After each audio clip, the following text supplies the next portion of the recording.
Ho aminao anie ny fahasoavana sy ny fiadanana avy amin'Andriamanitra iray sy Jesosy Kristy Tompo. Amen. Ny tenin'Andriamanitra izay angalantsika ny afatra amin'ity an'io ity ry havana dia arak'izay hitantsika ao amin'ny Zakaria toko fahavalo, andininy voalohany ka hatramin'ny fahavalo. Zakaria toko fahavalo, andininy voalohany ka hatramin'ny fahavalo izay mivaky toy izao amin'ny anaran'ny Tompo. Ary tonga ny tenin'i Jehovah tompony maro nanao hoe, izao no lazain'i Jehovah tompony maro. Saro-piaro dia saro-piaro amin'ny ziona aho. Eny, saro-piaro azy amin'ny fahatezerana mafy aho. Izao no lazain'i Jehovah, efa tafaverina ho eto ziona aho, ka honina eto afovoan'i Jerosalema. Ary Jerosalema dia atao hoe tanànan'ny fahamarinana. Ary ny tendrombohitr' Jehovah tompony maro dia atao hoe tendrombohitra masina. Izao no lazain'i Jehovah tompony maro, mbola isy lahy antitra sy vavy antitra hipetraka eny an-dalamben'i Jerosalema, samy tehina mitehiny eny an-tanany isan'olona noho ny fanterany. Ary eny an-dalambe, any an-tanàna, dia ho feno ankizilahy madinika sy ankizivavy madinika milalao eny an-dalambe. Izao no lazain'i Jehovah tompony maro. Raha mahagaga izany eo imason'ny sisa amin'ity firenena ity amin'izany andro izany, moa hahagaga eo imaso kokoa va ho Jehovah tompony maro? Izao no lazain'i Jehovah tompony maro. Indro hamonjy ny oloko avy any amin'ny tany antsinanana sy any amin'ny tany andrefanao, ary hitondra azy aho, ka honina any Jerosalema izy. Dia oloko izy, ary izao kosa ho andriamaniny amin'ny fahamarinana sy ny fahitsiana. Amen. Araka izany ry havana dia ny teny fampanantenana ho an'ny olona Israely izay ketraka avy any am-pahababoana nampitondraina ny Zakaria moa no hitantsika avy amin'izany soratra masina novakiana tamintsika teo izany. Ary misy reto fahamarinana telo reto indray no tiako hisarihana saintsika avy amin'izany. Ka ny fahamarinana voalohany izay hitantsika eto ry havana dia izao hoe, saro-piaro dia saro-piaro amin'ny ziona aho hoy Jehovah. Saro-piaro dia saro-piaro amin'ny ziona aho hoy Jehovah. Hitantsika izany eo amin'ny andininy voalohany sy ny faharoa. Raha verentsika vakiana toy izy manao hoe, ary tonga ny tenin'i Jehovah tompony maro nanao hoe, izao no lazain'i Jehovah tompony maro, saro-piaro dia saro-piaro amin'ny ziona aho, eny, saro-piaro azy amin'ny fahatezerana mafy aho. Eto ry havana dia hitantsika aloha fa Zakaria no manoratra, ary tokotokony roapolo sy dimanjato na 850 teo anelanelan'izay talohan'i Jesosy Kristy izany. Izany hoe rehefa niverina kely avy any am-pahababoana, izay no fotoana nanoratan'i Zakaria izao faminaniana izao. Ary nampiteny azy Andriamanitra, Jehovah tompony maro, dia ambarany eo hoe saro-piaro dia saro-piaro amin'ny ziona aho. Izany ny teny nambaran'i Jehovah. Ilay ziona dia tsy iza fa Jerosalema ihany io. Tendrombohitra moa izany ziona izany. Misy le hoe tendrombohitra ziona. Tendrombohitra izay misy ny tempolo io, ary entina milaza ny Israely iray manontolo ihany koa izany ziona izany. Ka saro-piaro Andriamanitra. Le fahasarotam-piaron'Andriamanitra tsy mitovy amin'ny fahasarotam-piaron'ny olombelona izay miaro fitiavan-tena, posesifa ozy izy tsika. Ataon'ny sasany vady karana satria saro-piaro izy, tsy avelany mivoaka ny trano mihitsy ny vatana. Izany ny fahasarotam-piaron'ny olombelona. Izany hoe indraindray tena tsy mahazo miresaka amin'izaniza mihitsy satria hoe saro-piaro izany le vady. Tsy tahaka izay le an'Andriamanitra ny fahasarotam-piarony. Fa raha jerevana zao ny dika teny fototra, ny hevitra io teny io dia tena hoe firehetam-po, passion exclusive. Izany hoe firehetam-po amin'ny fitiavana miredareda hiaro ny olona. Izany ny fahasarotam-piaron'Andriamanitra. Fahatezerana mirehatra amin'izay mampahory azy. Tsy fanekena ny olona hijaly sy hory. Izany le fahasarotam-piaron'Andriamanitra. Tsy fanekena azy ho sipain'ny fahavalo. Ohatra izany zao hoe ny fanompoan-tsampy. Tena tiany ho azy rery any amin'ny Exodosy toko 2:30 zao rehefa nanao ombala-kely volamena ny zanak'Israely dia tena rehitra ny fahasarotam-piaron'Andriamanitra satria tiany ho azy rery any, exclusive, ho azy rery any. Tsy tiany ho simbain'ny fahavalo, ho pitehin'ny fanompoan-tsampy, fa tena azy. Fahasarotam-piaro amin'ny fahatsaran'ny olona. Tena mitovy amin'ny fahasarotam-piaron'ny ray aman-drenin'ny zanaka amin'ny zanany izany. Izay izany le fahasarotam-piaron'Andriamanitra ary. Inona moa ry havana no lesona izay azontsika raisina avy amin'izany?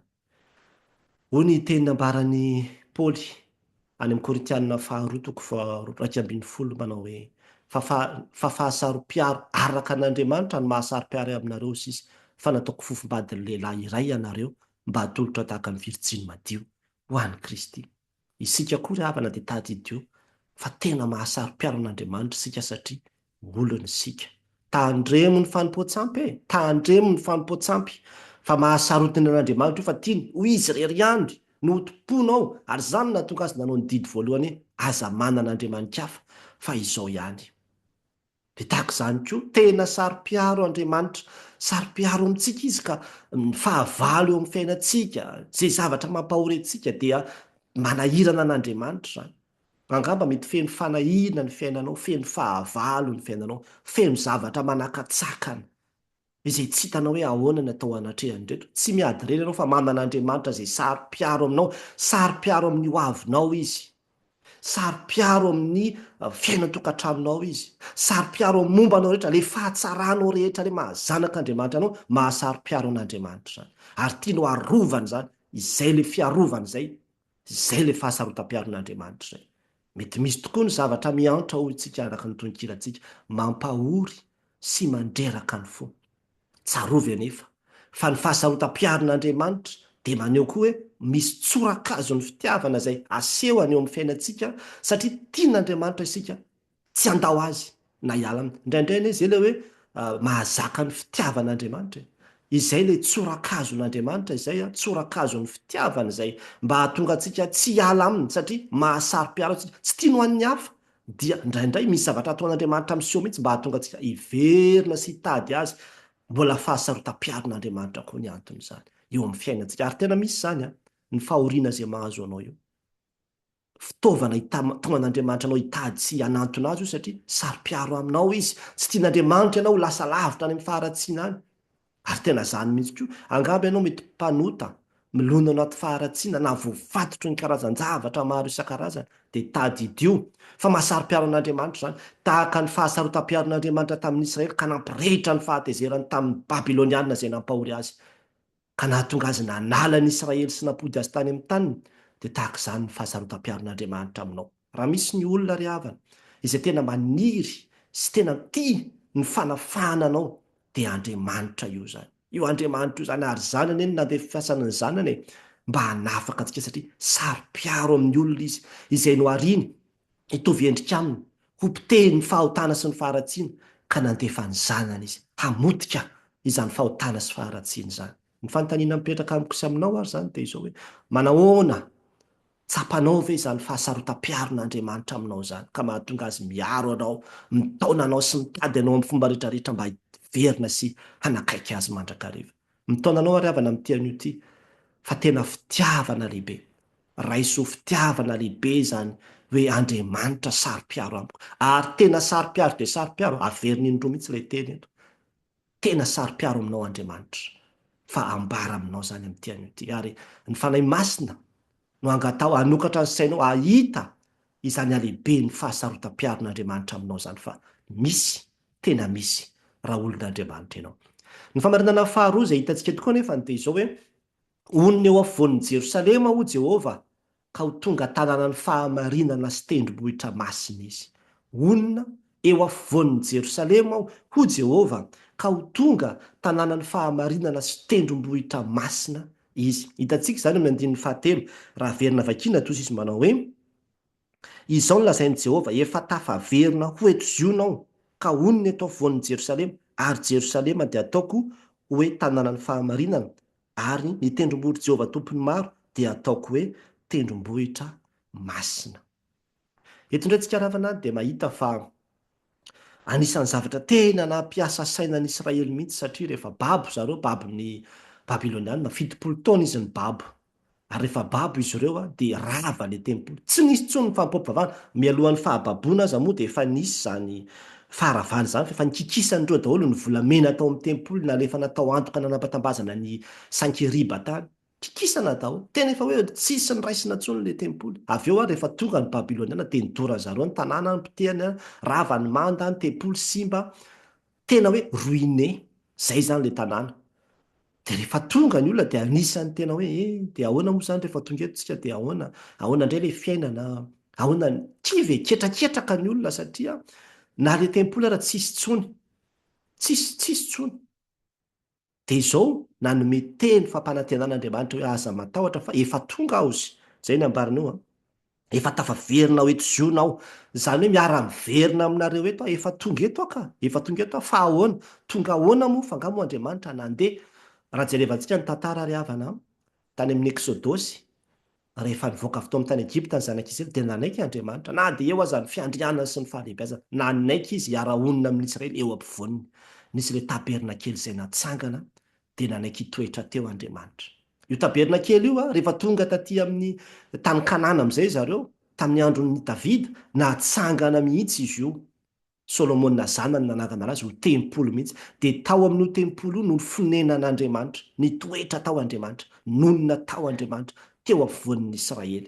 Ka io tempolo io zany no endritra hita maso hoe ifandraisana amin'Andriamanitra. Ao no atao ilay fanjakam-pisorona, ilay fifandraisana amin'Andriamanitra. Ao no atao ny fisoronana. Raha ihany io teo amin'ny Israely, dia tao amin'ny Jerosalema, teo amin'ny tendrombohitra Sion no misy azy. Rehefa rava nefa ny tempolo dia rava niaraka tamin'izay koa ny fampiompivavahana tao, rava zany ny fifandraisana tamin'Andriamanitra. Fa mampanantena Andriamanitra hoe efa miverina ozy izy. Ny dikan'izany zao ho ahorona ny tempoly, efa miverina onony eto aminareo indray aho, hipetraka eto aminareo indray aho. Ary rehefa jerevana ny tantara dia tafatsangana tokoa zany tempoly zany kelikely taty aoriana rehefa niverina avy tao amin'ny tany Babilôna, rehefa niverina avy any Babilôna ny zanak'Israely. Ary ny vokatra izay le hoe fonenako miaraka aminareo zay ozy izy, zany hoe hatsangana ny tempoly a, hanao fanompom-pivavahana eto indray ianareo a, dia ny vokatra ety zao ho lasa tanàna ny fahamarinana, ho tanàna masina ity tanàna ity ozy rehefa ho tanteraka zany. Tena onona zany hoe toetra, tsy andalo fa tena hoe demeure. Zany demeure zany manko trano mihitsy ny dikan'izany. Zay zany no nampanantenan'Andriamanitra ho an'izay. Inona ravana ny lesona azotsika raisina avy amin'izany? Rehefa Andriamanitra ny monina eo afovoany, dia ho tonga toerany fahamarinana sy fahamasinana ny toerana izay honenany. Ny fonao ny voalohany ao anatin'izany. Rehefa Andriamanitra, raha Jesosy Kristy, ilay Andriamanitra velona, no amenao ny toerana eo afovoan'ny fiainanao, hampanjakanao ho demeure, hampidirinao hitoetra ao anatin'ny fonao, dia miteny marina aminao fa ho lasa masina, ho lasa toerany fahamarinana izany fonao zany. Tsy hanjaka intsony ny aizina sy ny faharatsiana, ny fankahalana sy ny lolopo, fa ny fahamarinana sy ny fahamasinana no hitoetra ao. Zany angatao Jesosy, angatao izy hitoetra ao anatin'ny fonao, fa zany ny vahaolana eo amin'izay toerana minenan'Andriamanitra, dia ho nenany fahamarinana sy ny fahamasinana. Ohatr'izany koa ny tokantranontsika, angamba ilay tokantranontsika tsy mba misy filaminana mihitsy, fa korotana lava no tena ositsika hoe ohatry ny any amin'ny elo mihitsy, ny an'ny sasany moa zany nandraisany ny tokantrano. Ary tena misy zany. Vao tonga ao an-trano dia manjombona, tsy manana mpiadanana mihitsy. Dia izao hampanjakao, sao dia tsy mbola tena manjaka ao anatin'ny tokantranonao Jesosy Kristy. Sao dia mbola tsy ny sitrapon'i Jesosy Kristy ny tena manjaka ao anatin'ilay tokantrano. Rehefa izy manko ny mpanjaka, dia ny dikan'izay a, misy didy sy fitsipika izay arahanao, dia ny didin'io mpanjaka io zany. Ka sao dia mbola tsy Jesosy Kristy ry havana ny tena mitoetra ao anatin'ny tokantranontsika, hampandrosoa ao anatin'ny tokantranontsika Jesosy Kristy. Dia ho hitanao ilay tena fahamarinana sy fahamasinana.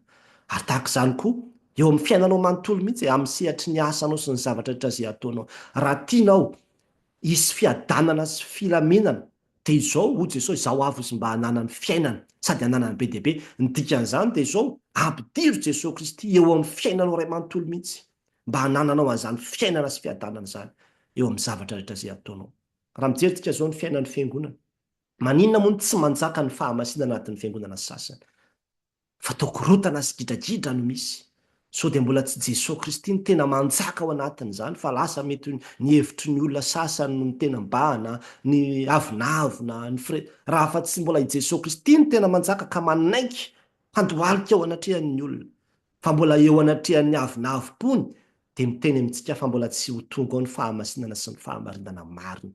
Ary moa tsy izany ve na dia ny firenena koa aza, nahoana moa ny manjaka ny tsolitra, manjaka ny kolikoly, manjaka ny tsy fahamarinana amin'ny sehatra maro isan-karazany. Ny antony dia satria mbola tsy manjaka any amin'ireny toeran'ireny Jesosy Kristy, mbola tsy miditra Jesosy Kristy. Indraindray aza fisakanan'ny olona sasany mihitsy tsy azo tononona ato ny anaran'i Jesosy Kristy. Mbola ny fanompoan-tsampony manjaka amin'ny toerana maro. Zany mahatonga ny hoe tsy mbola misy fahamasinana, tsy mbola misy fahamarinana mitoetra eo anivon'ny firenena. Amin'ity anio ty arary havana, ny fanontaniana mipetraka amiko sy aminao dia izao, efa manjaka sy monina eo afovoan'ny fiainanao ve Jesosy Kristy mitaonanao amin'ity anio ity. Io ndreo fa mitsangana eo ambaravarina sy ka mandondona tsy mila mitady azy intsony ianao, efa tonga izy te honina ao anatinao izy. Raiso izy amin'ity anio ity, hitoetra ao anatinao, ampandrosoa izy hiditra ao anatin'ny fiainanao, de ho hitanao le fahamarinana, ho hitanao le filaminana, ho hitanao le fiadanana, ho hitanao le fahamasinana izay entiny, satria izany no vokatra teraka ny fandraisana an' Jesosy ary sokafo ny fotsika, angatao ny fanahy masina nanokatra ny fotsika mba handraisantsika ny Jesosy marina ka i Jesosy no hipetraka eo amin'ny seza fiandrianana ny fiainantsika handidy sy hanapaka. Rehefa izay ny tanteraka dia ho hitanao ny fiadanana. Ary ny famarinana farany dia izao, eny an-dalambe any Jerosalema no anaovan'i Jehovah fahagagana rehefa monjy sy ampodin'ny olona izy. Eny an-dalambe any Jerosalema no anaovan'i Jehovah fahagagana rehefa hamonjy sy ampodin'ny olony izy. Hitantsika izany amin'ny andininy faefatra ka hatramin'ny andininy fahavalo. Eto tsy karavana dia mahita zavatra mahavariana mihitsy. Izao nambaran'i Jehovah izy, isy antitra sy vavy antitra hipetraka eny an-dalambe any Jerosalema, samy mitehina amin'ny tehiny eny an-tanany isan'olona noho ny fanterany. Zany anisan'ny indisy, na zay izy lazana azy, na hoe marika ahitana hoe tena miadana ny firenena anankiray, milamina. Misy antitra be dia be zany mandeha dia mipetrapetraka eny an-dalana eny, zany hoe misy faela velona zany eo amin'ilay tanàna. Dia tsy zany ihany fa eny an-dalambe koa dia izao feno ankizy madinika milalao eny an-dalambe. Io lalana io zany dia tena indisy ahitana zavatra be dia be mihitsy hoe le ankizy milalao eny dia midika fandriampahalemana zany. Fandriampahalemana zany midika hoe filaminana zany. Hoe mety ankizy milalao eny. Zavatra tsy nisy manko zany teo aloha satria tena sahirana ny olona. Tanàna aolo, tanàna aolo ohatran'ny hoe aiza ary izany, ohatran'ireny tanàna simba sy rava reny. Dia ohatran'izay zany, nefa dia ambara eto indray manao hoe ho ahorin'Andriamanitra ny tanàna, ary zany zavatra any dia izao ho fahagagana mihitsy, ho gaga eo mason'izay sisa amin'ity fanenity zany amin'ny andro zany. Zany hoe le olona zay sisa, zay olona mbola tavela teto, nahita le fiainana teto taloha sy ny rehetrarehetra zany, rehefa hita an'izany andro zany dia ho gaga. Hoe oay, lasa ohatr'izao moa zany ity tanàna ity, le tanàna rava sy potika nandritra ny 70 taona, la tanàna aolo sy tsy nisy na inona na inona, ho ataon'Andriamanitra fahagagana mihitsy. Izy eo ampody ny oloko ao izy, zany ambariny amin'ny andininy fahafito. Amonjy ny oloko ao izy avy any amin'ny tsinana na avy any andrefana, hitondra azy honiny eto Jerosalema indray, ho averin'Andriamanitra avy any amin'ny fahababoana zany ny olona, ho entiny indray ao Jerosalema ary ho ahorina ny tanàna dia hisy fandriampahalemana sy fiadanana izay higagana mihitsy. Zany no ambara amin'ny alalan'izany teny zany. Mahagaga zany no ataon'Andriamanitra. Inona ny lesona azontsika tsoahana avy amin'izany? Famonjena mitondra figagana, izany no tanjon'Andriamanitra ho antsika ary arana, ka namonjeny antsika ary nanomezany antsika ny zanany. Tena tian'Andriamanitra ovinjentsika eo amin'ny lalambe ny fiainantsika ny aravana dia misy zavatra be dia be azo jerevana ihany koa io lalana io. Dinio anie, dinio tsara io lalana io. Fa eo amin'io lalana io daholo no ahitana hoe mahantra ny firenena anankiray, na manan-karena ny firenena anankiray, na misy filaminana, na misy tsy fandriampahalemana, na hoe sy ny toy izany. Angamba ny fiainanao aloha jerevana ny lalambe izoranao amin'ny fiainanao, angamba mety potipotika simbasimba ny lalana izoranao, feno lavadavaka sy feno fako sy ny zavatra zany. Io le fahampitehany eo anivon'ny fiainantsika mihitsy. Zany no andehanantsika isan'andro isan'andro amin'ity anio ity dia tady ity fa afaka ho ataon'Andriamanitra lalambe izy fahagagana sy fahatsarana ny lalam-piainanao, raha toka ianao ka manaiky ho vonjeny Jesosy Kristy, manaiky hody indray sy hiverina aminy, satria ho ampodiko izy izy. Rehefa hamody aloha vao halamina ny zavatra rehetrarehetra. Raha manaiky hiverina amin'Andriamanitra isika, raha manaiky ho vonjen'Andriamanitra isika, dia afaka ny hanamboatra ny lalana simba sy lavadavaka amin'ny fiainanao izy. Angamba mety lalana maloto, feno fako, feno fahotana, feno faratsino, zany hoe mbola possible ve za zay efa nanana lasa mahaloko tsy maharikoriko tahaka izao, mbola ho azon'Andriamanitra ho raisina ihany ve? Eny tompoko, afaka ny mbola hanamboatra ny lalam-piainanao izy, afaka manadio an'izany izy, manana fahafavolamena izy ahafahana manadio ny lalambe ny fiainantsika, dia ny famindrampo sy ny famelan-kelonkary ny fitiavany zany. Ary vonin'Andriamanitra hanadio ny lalam-piainantsika ka ahatonga ny olona ho gaga hoe tsy ity ve le lehilahy zay mandre tatitra ty fahiny, to lasa mpitory filazantsara. Tsy ty ve le olona zay nanao an'izao zao, mpanao ankeriny sy ny toy izao, to lasa mpivavaka, manompo an'Andriamanitra. Izany no asan'Andriamanitra zany rehefa mamonjy ny olona izy. Angamba mety lalana feno korotana ny fiainanao, lalana feno korotana. Eny amin'ny arabe eny manko indraindray misy ady eny, tsy fandriampahalemana, misy sito-mahery, azakazaka sy ny toy izany. Tsy mba misy fiadanana ny fiainanao. Mandeha ihany ianao isan'andro fa to tsy mba misy fiadanana fa to tebiteby sy halatra ary korotana lava no atrehanao. Io lalam-piainanao io dia tady idio fa azon'Andriamanitra anehoana ny heriny io, tonga figagana. Ilay fandriampahalemana sy fiadanana izay entin'Andriamanitra mihitsy rehefa tafaverina isika. Miantso antsika ny Tompo ry havana amin'ity anio ity. Miantso antsika avy any antsinanana sy avy any andrefana izy hiverina aminy. Fa rehefa tafaverina isika ho amboarin'Andriamanitra ny zavatra rehetrarehetra. Itsika le tsy mety miverina nefa miziriziry amin'ny faharatsiana any ambadibadika any no mahatonga ny lalana ho potika foana ny fiainantsika. Fa rehefa tafaverina isika ka manaiky ho averin'Andriamanitra sy hovonjeny, ary zao toriteny zao dia efa antson'Andriamanitra te hitaona anao hiverina amin'izao. Antsom-pamonjena ao anao zao. Raha manaiky ianao hiverina aminy, dia amin'izany dia tady io fa afaka manamboatra ny lalam-piainanao izy. Eny amin'ny arabe ny lalam-piainanao eny no anehoany voninahiny sy ny fahatsarany. Ary angamba misy koa ny lalana izay mampatahotra ihany fa lalana mitoa mitany, toa ohatran'ny tsara nefa mitondra makany amin'ny fahaverezana. Be dia be no mizotra amin'izany lalana izany, lalana makany amin'ny fahaverezana. Amin'ity anio ity miteza hiverin-dalana fa tsy ho any amin'izany lalana izany tsika, fa lalana ho any an-danitra, lalana tery, lalan'ny fahamarinana, lalan'ny fahamasinana. Izany lalana tian'Andriamanitra hizorantsika amin'ity anio ity. Ny fanontaniana mipetraka amiko sy aminao ary zany dia izao hoe lalana makaiza. Dinio ka mahay izao zy, misafidy izay ho alehanao. Aiza ny lalana hizoranao? Manahoana ny lalam-piainanao? Amin'ity anio ity ry havana, mitaona anao Jesosy ny lalana sy fahamarinana ary fiainana. Izay manaraka azy irery ihany no tsy handeha amin'ny aiziny, fa hanana fahazavana aina. Hoentina any amin'ilay lalam-be izay ahitatsika ny voninahiny sy ny fahagagana isika, raha manaiky ho vonjeny, raha manaiky hiverina aminy. Ary izany ny tomananao amin'ity anio ity. Tsy vitanao amin'ny herin'ny tenanao zany satria misy zavatra be dia be amin'ny fiainantsika izay tsy haintsika ny manao azy.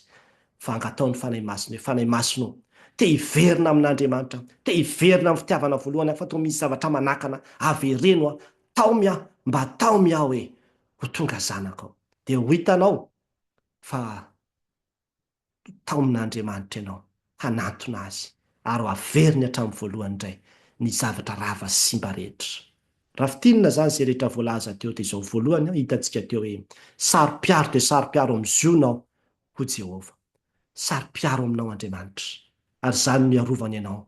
Izany koa indraindray no ikapohany itsika, kanefa izany koa, izany fahasarotam-piaron'Andriamanitra izany dia mahatonga azy hoe tena tiany isika ho azy irery ihany. Ary tena miaro antsika izy ka tadidio manomboka androany fa tena saro-piaro aminao Andriamanitra. Amin'ny fiainanao ray manontolo mihitsy mahasaro-piaro aho satria zanany ianao tahaka ny ray aman-dreny saro-piaro amin'ny zanaka, dia izany ny fahasarotam-piaron'Andriamanitra amintsika. Ny faharoa, onona eo afovoan'ny Jerosalema ho Jehovah ka ho tonga tanànany fahamarinana sy tendrombohitra masina izy. Dia tahaka izany koa ry havana. Ataovy manjaka eo amin'ny fiainantsika Andriamanitra. Ataovy mitoetra eo afovoan'ny fiainantsika izy, dia ho hitanao fa izy fahamarinana, izy fahamasinana entiny eo amin'izany fiainantsika izany. Ampanjakao raika izy amin'ity anio ity ho tompo sy mpanapaka ny fiainanao. Dia ho hitanao izany fiainam-pahamarinana sy fahamasinana izay no manino anao zany. Fa tsara ane zany, tena tsara zany. Ary farany, eny an-dalamben'i Jerosalema nanaovan'i Jehovah fahagagana rehefa hamonjy sy hampody ny olona izy. Io lalana io ry havana, dinio ane, misy zavatra be dia be mihitsy indisy ahafahana mijerevana ao amin'io lalana io fotsiny. Ary ny lalam-piainanao manahoana? Sao dia lalana feno atahotra na korotana na feno ady na feno toy izany, azon'Andriamanitra amboarina izany ho lalana hisy fahagagana sy fahatsarana. Dia izy zavatra be dia be iseo izay ahagagana io, hoay possible ve hoe olona ohatran'izao ny lasa ohatran'izao? Possible izany ao amin'i Jesosy Kristy irery ihany. Raha manaiky isika ho vonjeny, raiso izy ary meteza handray ny tanany izay atsotrany aminao ankehitriny. Ho azy irery ihany ny voninahitra. Amen.